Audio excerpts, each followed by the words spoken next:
All right, guys. We'll go ahead and start with Alex Bozich. Trayce, thank you for the time. Curious, going into this matchup against North Carolina, just what concerned you the most about how they play and the biggest challenges they present maybe for you guys from a defensive standpoint? I think the biggest challenges that North Carolina imposes is obviously they do a lot with ball screens, and then I think rebounding the ball. We haven't been very good on the glass this year, especially with the games that we played. It's been pretty even, and I know Armando and Pete, and they get on the glass really well, and so we're going to have to keep them off the boards. So battle the glass and limiting them to one shot is probably the biggest thing for us. Mason Williams. Hey Trayce, hope you're doing well. Just had a quick question on how you're feeling personally, and then as well the matchup between you and Baycott. What are you looking forward to between you guys tomorrow night?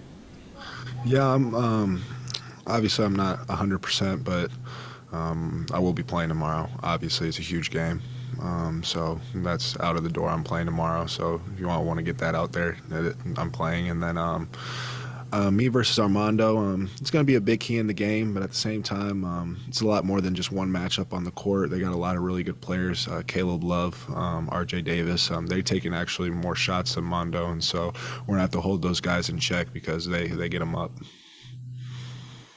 Tom Brew, and then Wilson Moore.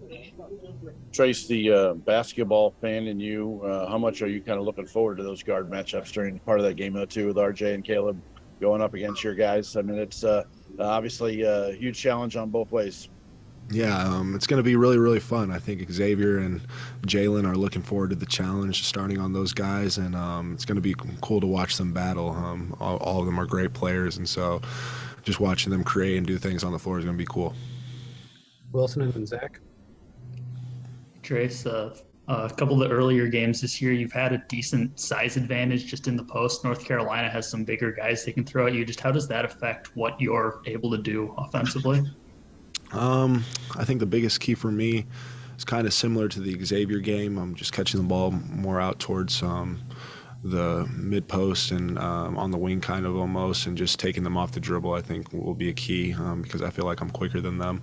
And then obviously pick and rolls, I think me and X have got our chemistry back. So I think that's going to be big for us too, is screen and roll and getting them in ball screens. Zach and then Todd. Trayce, I know you guys don't like to make too much of any one game, but I think there was even some playful social media back and forth between you and Armando before this was announced, like back in the spring when you both knew you were coming back. Just for you as somebody who's talked about these big moments, these big games, IU, UNC, and I guess for this team, just what will tomorrow night mean in terms of maybe the stage you'll be playing on? It's huge. To be considered one of the best teams, you got to beat the best teams, and they were in the national championship last year.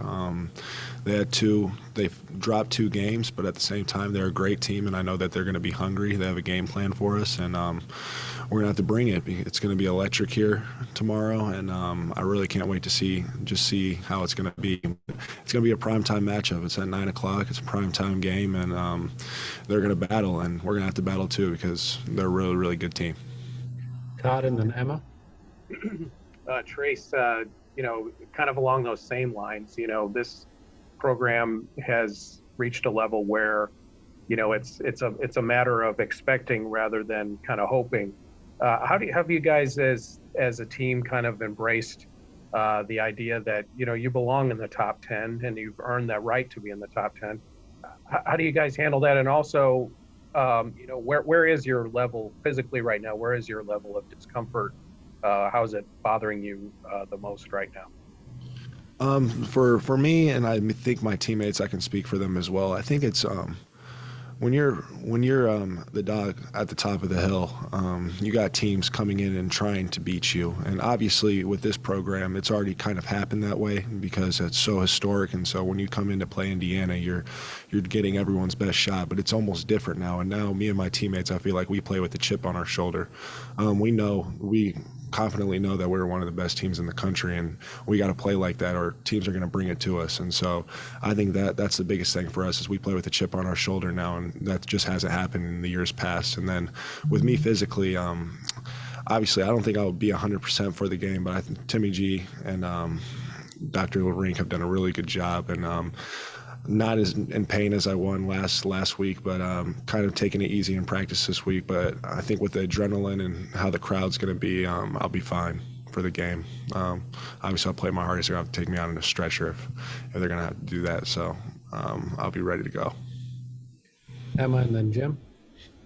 Hey Trace, Carolina is as strong as it comes when you're looking at just a starting five, but on your end, you've seen really good minutes out of Malik and Tamar, Geronimo, Trey when he's healthy. So how big of a factor do you think that your bench is going to play in the game tomorrow?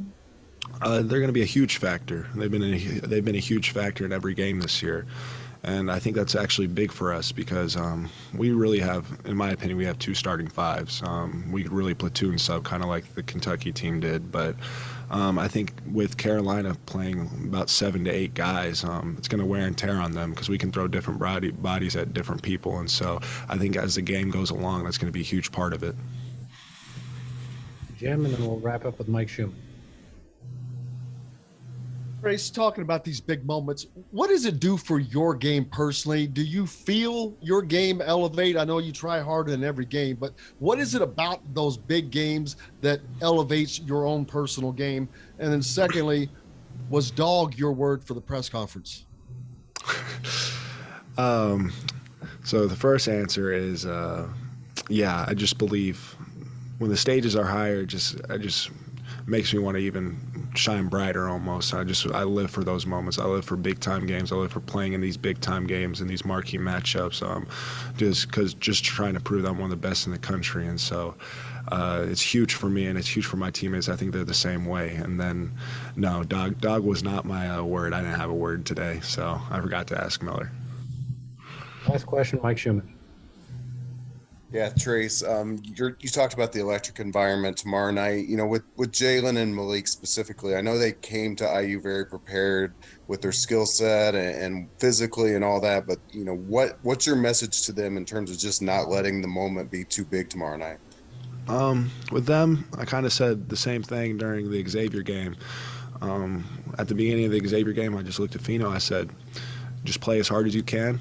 If you play as hard as you can, I promise you good things are going to happen. I said the same thing to Malik, and so I'm going to say the same thing to him before this game. As long as they play as hard as they can and they're playing their game, I know they're going to be all right. And so they might have a little jitters to start out the game, but they'll get comfortable really quick. They're really good players. So.